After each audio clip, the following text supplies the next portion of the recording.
boli srce, ne. Razbitje ni konec zgodbe, ampak lahko začetek nove zgodbe. Vsaka stvar, ki se razbije, je škoda.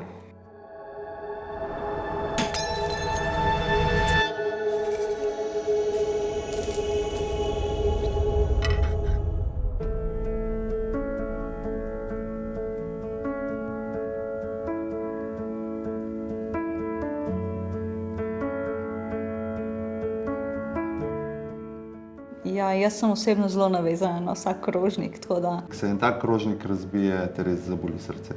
Ja, res je grozen občutek. Predvsem tiste stvari, ki so res stare, pa imajo v sebi nosijo neko zgodbo, ne.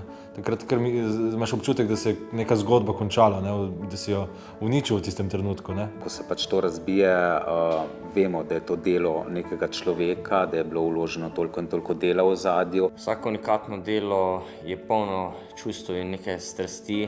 Ko se to polomi, je definitivno na nek način stres. Ni dobro za vsako umetnino, da se razbije. Mogoče porcelan, ki ga lahko popravimo z zlatom.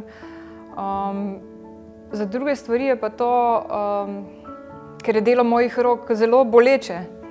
Jaz osebno uporabljam porcelan, ki je star že več kot 70 let.